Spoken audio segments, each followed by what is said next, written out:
It's an appeal, it's not a motion. Please. Up and order. I still do my work at chief with. As an experienced general who is very, very competent, if you are put in the Ministry of Defense, how are you going to reduce the infighting among security chiefs? Because it's also diminishing the result we could have been gotten to be able to fight insecurity in Nigeria. Because the security chiefs, you are not hearing me? Not so much. As a general, how would the rivalry between service chiefs, because they are fighting among themselves.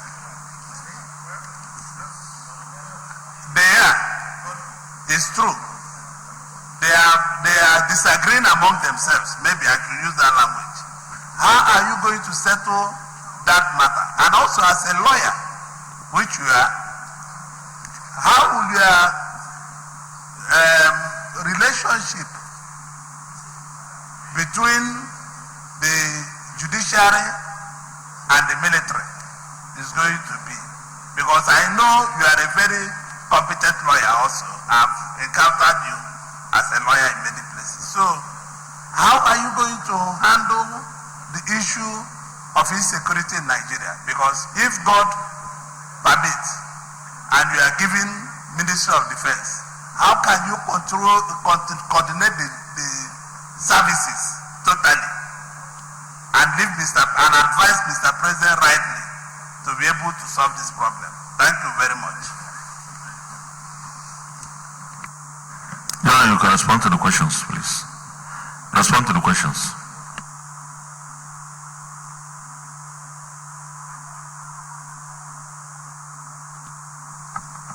Let me start from the last question raised by Senator Ojikano, my distinguished senator.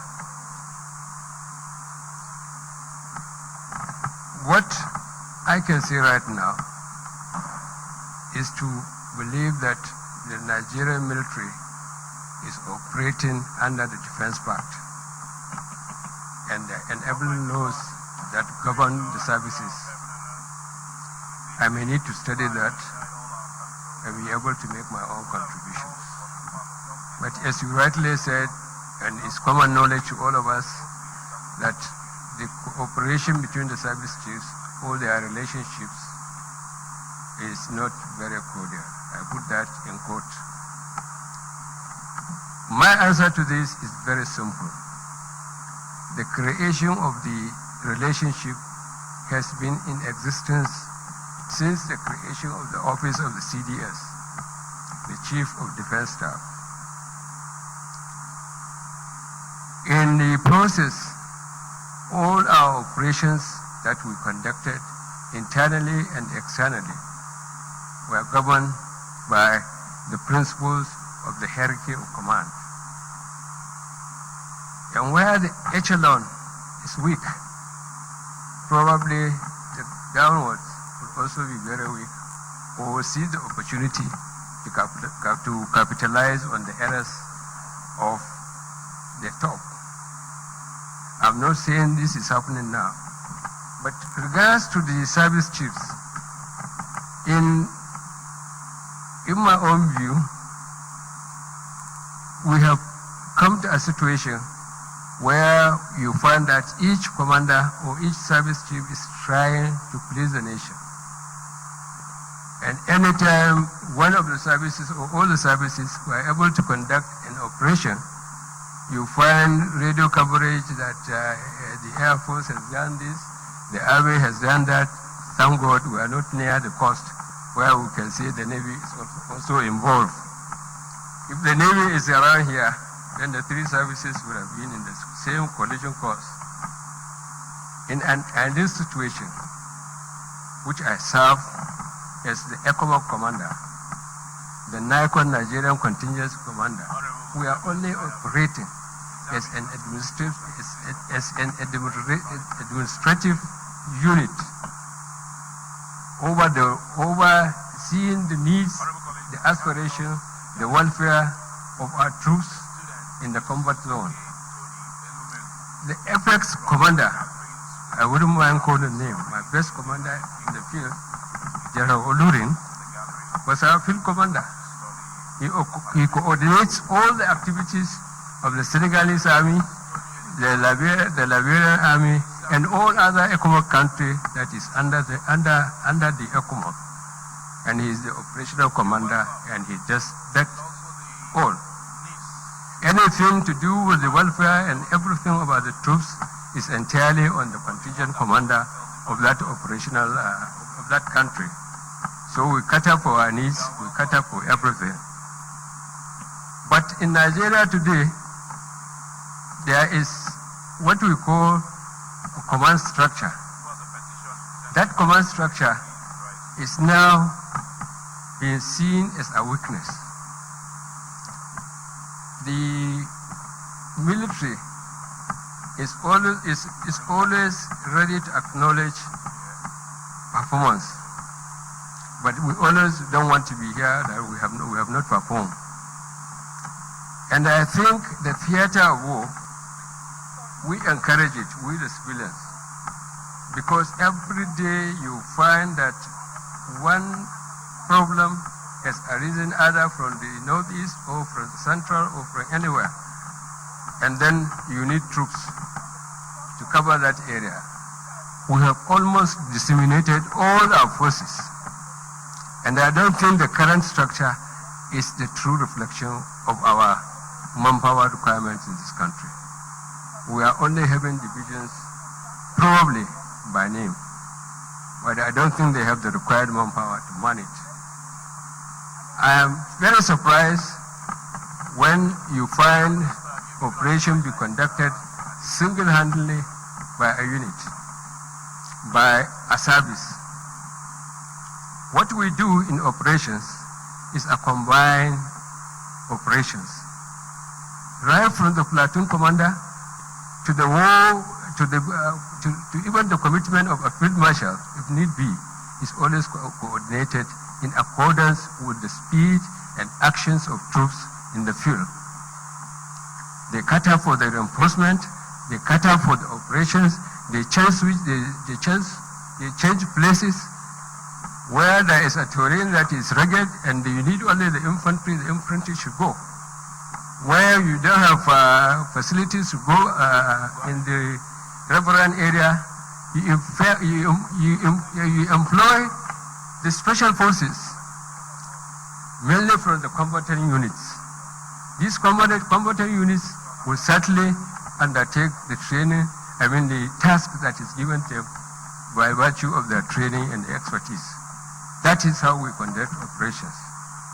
But today, as you rightly said, Kanu, which I think is a common knowledge, I can accept that the service chiefs are curious or are trying to express their capabilities to the people who don't know the operational concept of troops.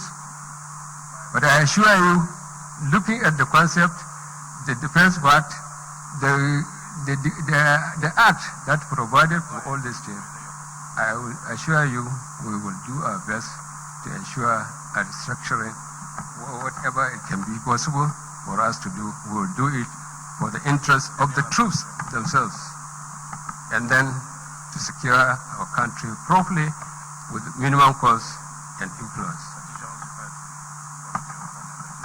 General, I would advise that you try to be concise, because this is a security thing and almost everybody here wants to ask a question or the other. So try to be concise, but of course address the questions so that you take as many questions as possible. You can continue with your response.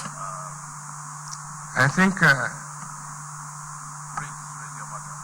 the question of Deputy Speaker, Senate President is also in line with the first. And I think what I will do differently is to ensure that rules are obeyed, procedures is followed, welfare is maintained, and every other thing that will make a troop to be happy and motivated to perform his role. I think that's how I go about your questions.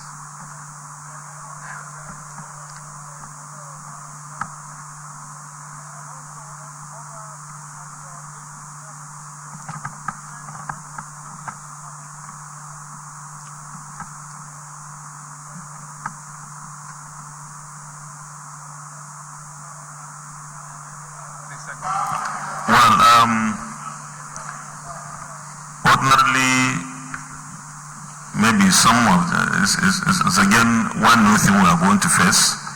Maybe for those that will be here next time, I think when you take security people, some of the issues would be better discussed in closed session. I believe that from the answers already given by the general, we know his capacity. And I want to assume that the motion on ground that he takes a bow has already gotten a seconder. So is it the view of this Senate that he takes a bow and go? Those in favor say aye. Those against say nay. The ayes have it. You can take a bow.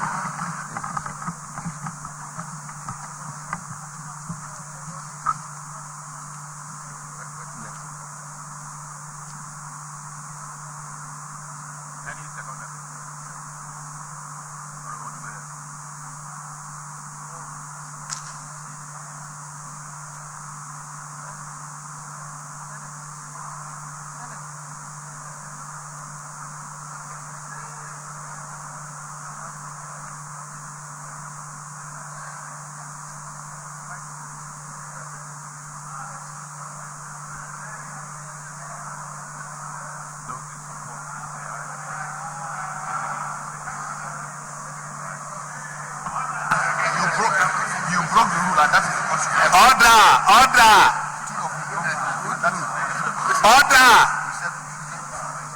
We didn't stand up. Order!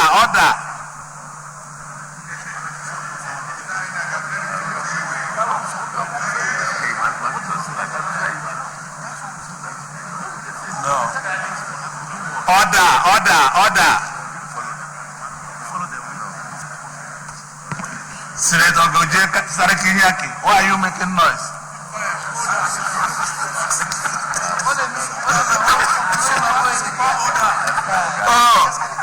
Turaki, Governor Dabuso, making noise, please. Only by former police that I harassed.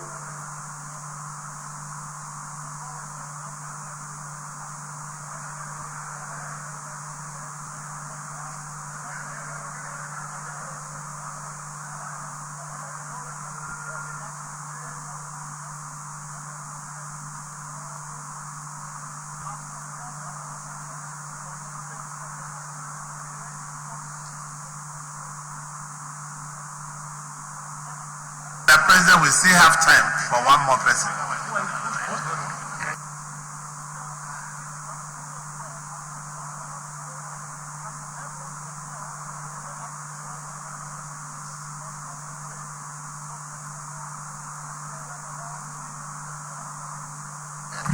Your mind is coming. Your mind is coming.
Distinguished colleagues, we have before us His Excellency Timi Mani Silva, the former governor of Bayelsa State, on the podium, the nominee from Bayelsa State. On behalf of distinguished senators, I want to welcome you to the Senate chambers. People earned by the bandits. And we are already in possession of your CV, but you are at liberty to emphasize on some of those things in the CV that you think the Senate should take a special note of. And of course, if there are any other things that are not in the CV but will be important for the Senate in this screening exercise, you can talk about them as well. It's an opportunity to address the Senate, and I invite you to do so. You can speak to the Senate. Mr. President of the Senate of the Federal Republic, the Deputy Senate President, our leader, the leadership of the Senate, let me specially recognize the senators that represent me from Bayelsa State, Senator Biobarakuma Degi Aremiayo, Senator Doye Diri,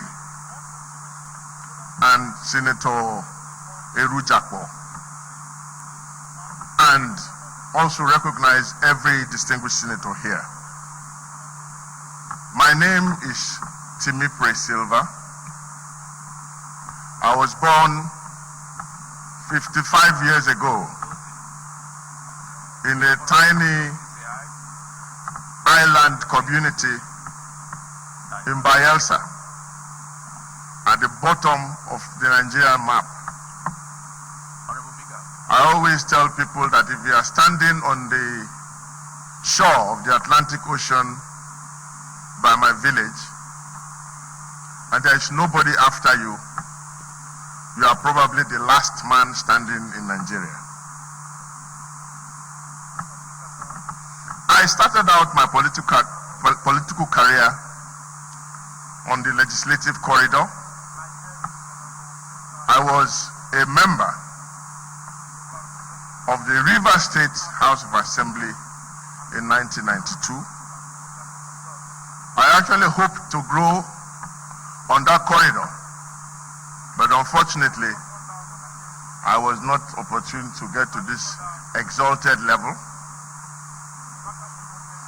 But I moved on, fast forwarding everything I did to 2003, when I became a special assistant to the then Minister of Petroleum. During that time, we had one of the most successful bid rounds. I was acclaimed as one of the best in the world, and we grossed for the Federal Republic of Nigeria about $1 billion. From there, I moved on in the year 2007 to become governor of Bayelsa State. During my time as governor, I espoused and initiated the amnesty program, which I sold to the then President of the Federal Republic of Nigeria. Before I became governor, oil production activities were at an ebb in the Niger Delta, and the country's production had reduced drastically by up to 1 million barrels a day. But after the amnesty program, which I initiated, our earnings increased because our production moved up to about 2.5 million barrels a day. Presently, I am chairman of the Nigeria Maritime University of Krenkoko and also chairman of the Oil and Gas Free Zone Authority. Thank you, Mr. President. Minority Leader.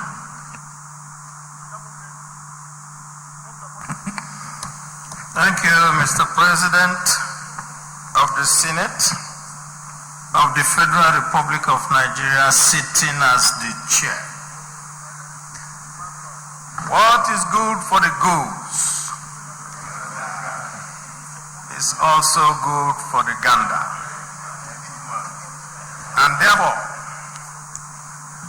since we bent backwards to accommodate a member of the House of Assembly, which decision we will still have to revisit.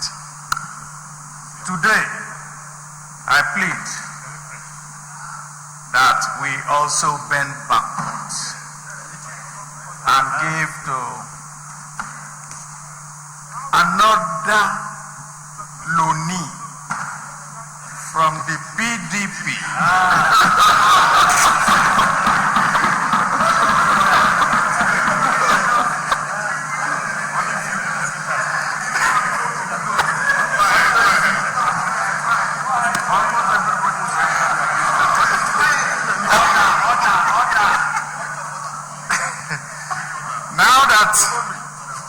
We have gotten here. Let me also state that the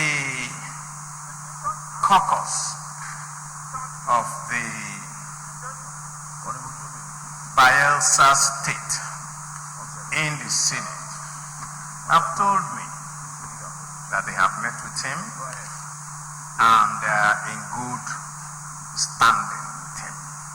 And I also was informed this morning that the state government has even gone ahead to congratulate him as their son and as somebody who has the PDP DNA.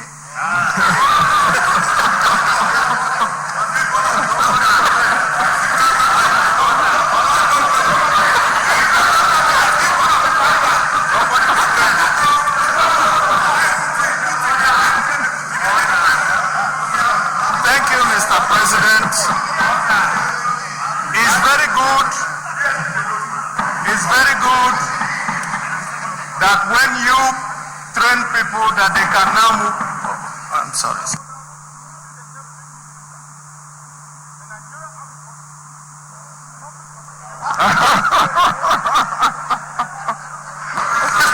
let me round up.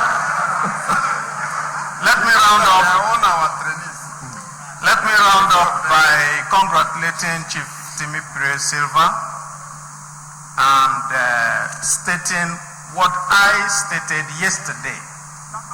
The Niger Delta region is very crucial to Nigeria.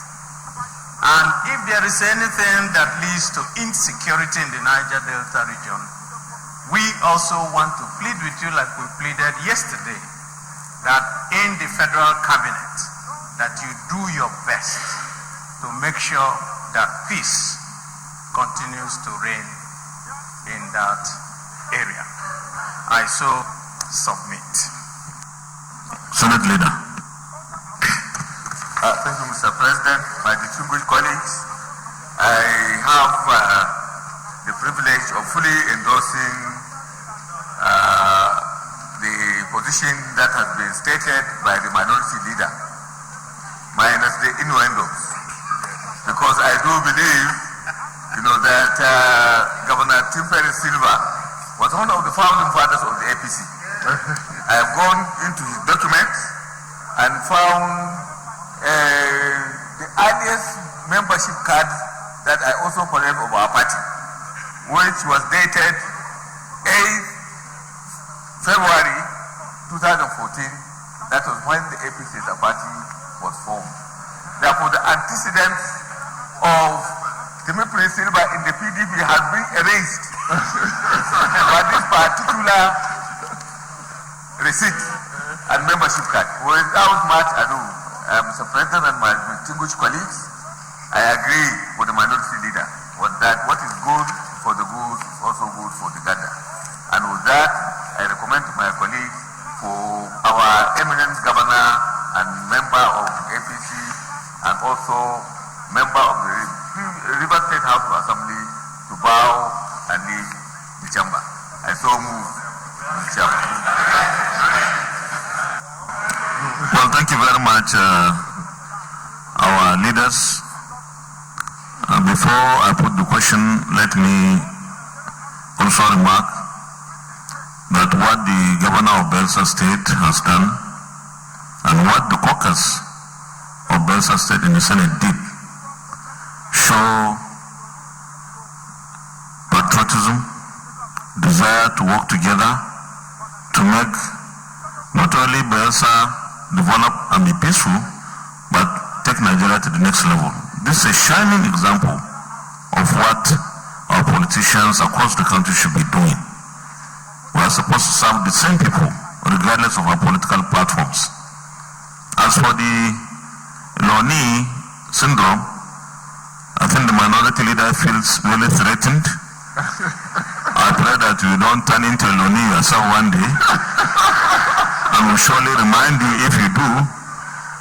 But let me also congratulate the nominee himself for also working hard to ensure that there is peace, there is tranquility and stability in Belsa State. So with these remarks, let me put the question now. Those in favor of the motion that the nominee takes a bow and go say aye. Those against say nay. The ayes have it. You can take a bow.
Order!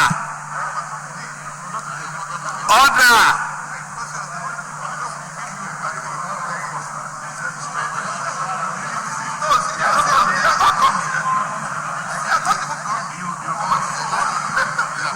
Senator Woboshi, take your seat. Senator Bamidele, can you please take your seat? Senator Bamidele, take your seat.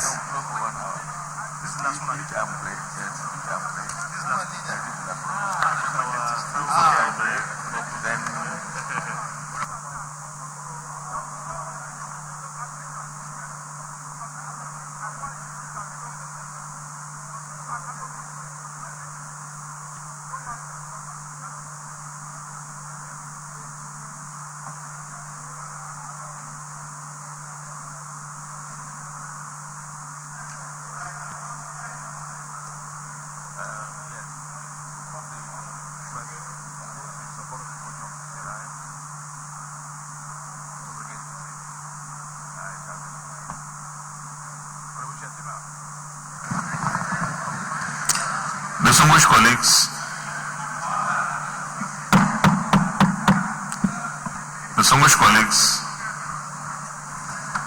we have before us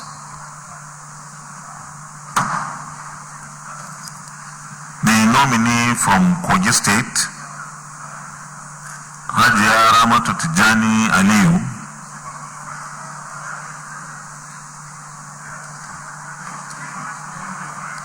I want to, on behalf of the distinguished senators, welcome you to the Senate chambers.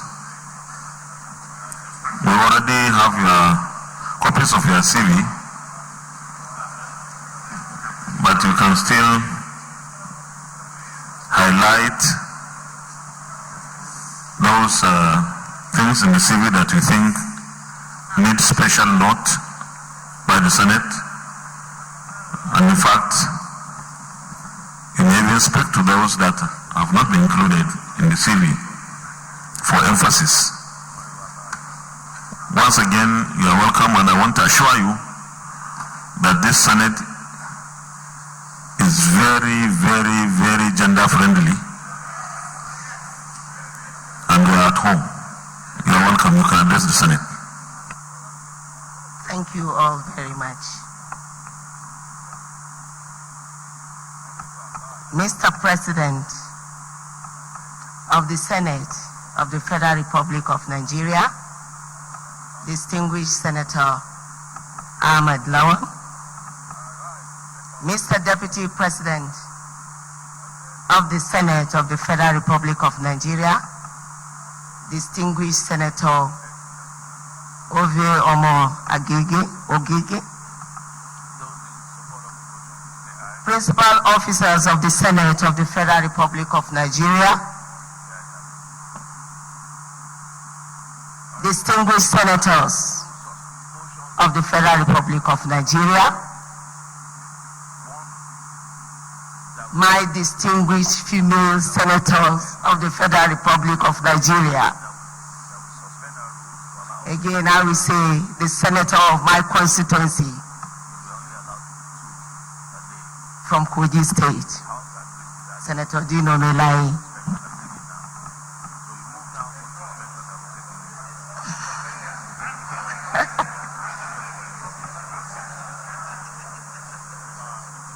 I am privileged to stand before you today, this August Senate of the Federal Republic of Nigeria, by the will of the Almighty and the confidence of President Muhammadu Buhari, the President of the Federal Republic of Nigeria. Distinguished Senators, sir, I am Ramatu Tijani Aliyu,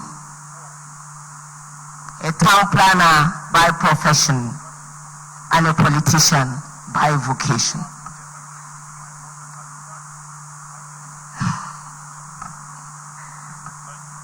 Distinguished Senators, sir, born into the royal but humble family of Alhaji Mamman Bawan Allah, the Aganchu of Kakanda Buda, Lokoja local government Kogi State, into the household of Alhaji Sid Ali Mamman, a quintessential civil servant. who has taught me from the onset that hard work, humility, honesty,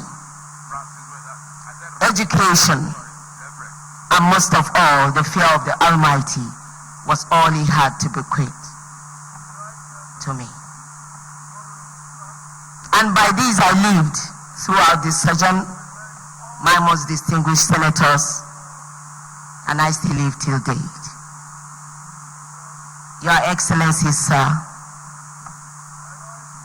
you may wish to permit me to take you down a little memory lane, sir. By the bandits. In Guarani local government, more than 25 people Your have been killed, Excellencies, and some were also kidnapped by the bandits. I will take us all back to one fateful day in the year 2003. Perhaps I might be free to call it an encounter with destiny. More than 25 people have been Whatever killed, it is, and some were also kidnapped my by the life. bandits and kidnappers. and I believe for the better. Moving from my office then to Gwagwalada Specialist Hospital, I made this encounter with a Nigerian citizen, a common man, on his bicycle, taking his wife to the labor room. I posed to assist just like every other Nigerian, because we realized she could neither sit on the bicycle nor walk to the labor room. But in this option, I will tell you I have no regrets till today, my distinguished Senate President, because we got there, she went into labor, but immediately, he realized there was a lot more beyond taking her to the hospital, which he did as a reflex action. He needed money. He didn't even carry. He was in a rush. The system said you had to get a card, you have to pay. He needed somebody to stay with the wife. He needed to pay. He needed to source the fund. We became family because we had to stand in there. Let me cut this story short, distinguished Senate President, sir, and distinguished senators. She had this baby, but a stillbirth. The baby she took in and wounds for 9 months. Very touching. In this agony, after discharge, we took her home to a suburb called Dagiri of Gwagwalada Area Council again. We were welcomed into this squatter settlement, I will call it. Then greeted us was what they call a home, and to most average Nigerians, that still serve as home, a structure constructed or made of a leather, both skeleton and roof, then the frame of bamboo. We were touched again. Then I realized there was a life other than that which I lived. And I realized that there was a lot more besides certificate that we can selflessly do as citizens of this nation, to give back to the society, to this great nation, that which we've been privileged to have. Mr. Senate President, sir. Not only saying that, but in getting into the room, the bed was just the bare mat. In this agony she sat, with relatives holding her as she wept. Welcoming her was the hot water. Now again, distinguished senators, takes us to an existing problem that still lingers on today. Housing, women empowerment in this country. Of course, the problem also of maternal mortality, which is at a high rate.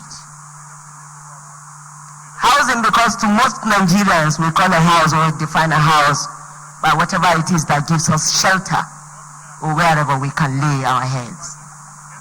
But beyond that, sirs, how ready are we to revisit some of these issues, sir? Sir, we are still standing here today on records is it that within the range of 17, 18 to 20 million, debatable, the housing is still in deficit. Your Excellencies, we have the slums to upgrade. We have the urban areas also to renew. But we cannot do it alone, but by advocacy, sir, by your support of this great House Senate, we know you do us proud. You've always done it, and we believe in your capacity, and we also believe in this administration of President Muhammadu Buhari that a lot will be visited. But besides all, the tears will be wiped off a Nigerian woman on the street, and the hope for the less privileged and for the girl child, sir. This woman will not let you down. Thank you very much, sir. Minority Leader. Thank you, Mr. Chair. Once again, in Baribe, Abia South, in keeping with what we have already established, that this chamber is very, very gender sensitive. And also because the Kogi caucus has wholeheartedly with their legs and their hands endorsed that we in the Senate ask you to do the needful, and in recognition from all you have said now that you didn't go to the other room, we want to say that you should now bow and go. Senate Leader.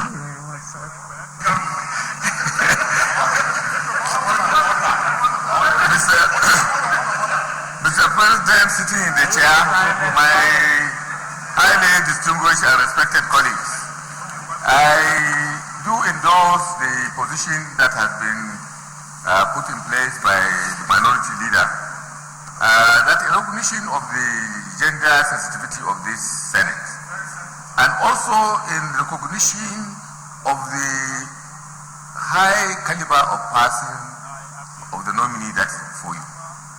I have gone through the CV of the nominee, and from the eloquent presentation that she has made, you can see the rendition of her experiences is coming from both her head and her heart. Mr. President, sitting in the chair, my distinguished colleagues, I endorse the position of the minority leader that this beautiful and highly intelligent lady, beautiful, beautiful,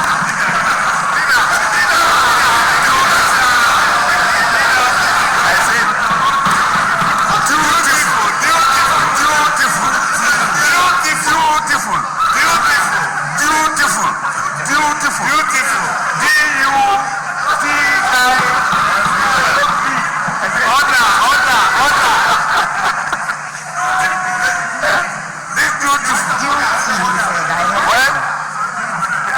Senator, do you know my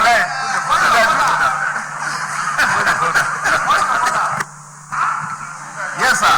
Thank you very much. I want to come under order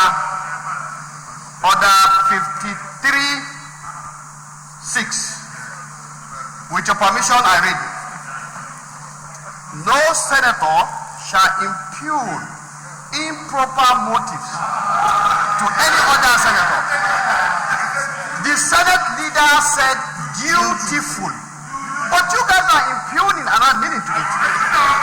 By your crying, I felt My leader should be protected, sir. The Deputy Chief Whip, your order is fully sustained. Leader, continue. Thank you, Mr. President, sitting in the chair, my respected colleagues. All I am trying to conclude is that in keeping with the traditions, fine tradition of this institution, this highly intelligent lady should be allowed to come and bow and vacate the chamber. I so move, Mr. President. Colleagues, thank you very much, leaders.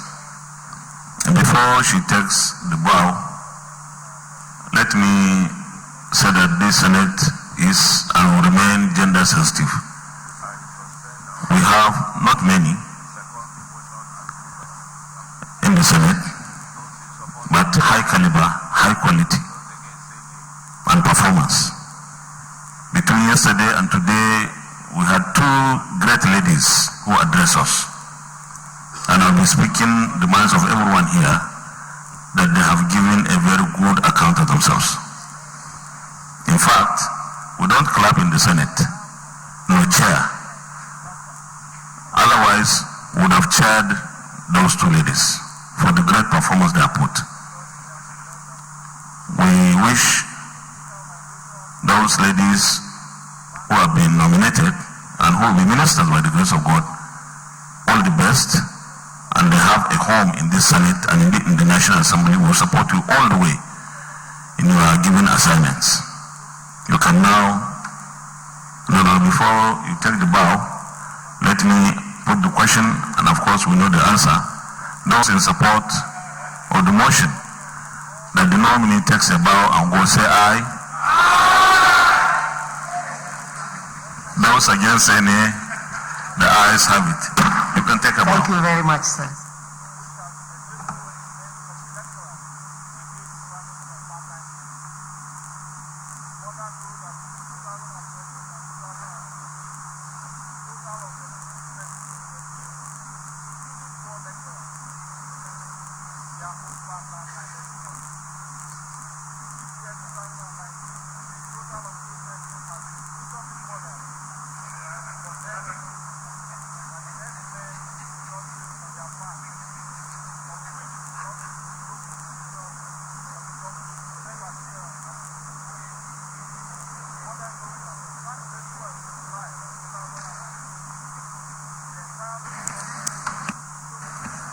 Distinguished colleagues, you know we are supposed to go on break from 1 o'clock, 1 hour's break. So we'll suspend sitting until 2 o'clock, and it will be 1 hour when we return to continue with the screening exercise. Senate Leader. Mr. President, sitting in the chair, my distinguished colleagues, I move that we suspend consideration of these nominees until after a period of 1 hour when we resume to continue our business. I so move. 2 o'clock. 2:30.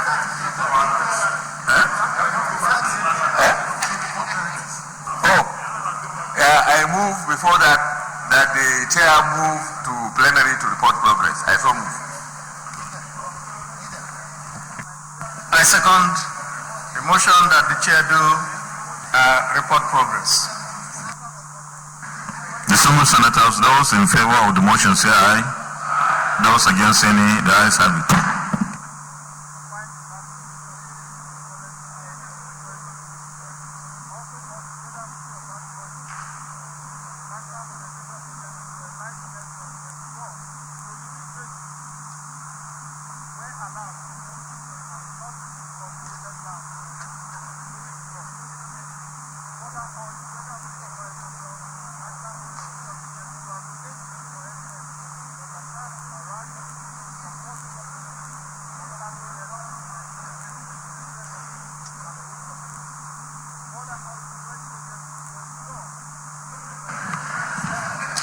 The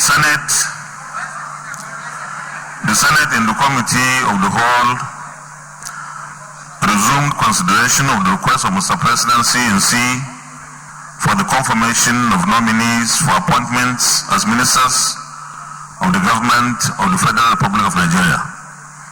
The nominees answered questions from distinguished senators on a number of topical issues. The nominees screened are Senator Tayo Alashadura from Ondo, Honorable Mustafa Babashahuri from Borno State,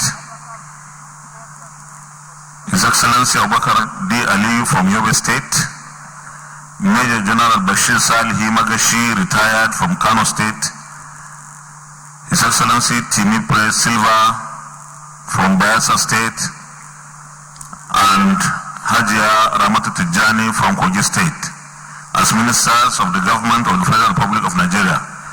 Is this a true reflection of what transpired in the Committee of the Whole? The Leader of the Senate. The Chair, distinguished colleagues, I move that we suspend further consideration of the ministerial nominees for a break of 1.5 hours and resume at 2:30. I so move. I rise to second the motion ably moved by the Senate Majority Leader. Those in favor of the motion say aye. Those against say nay. The ayes have it.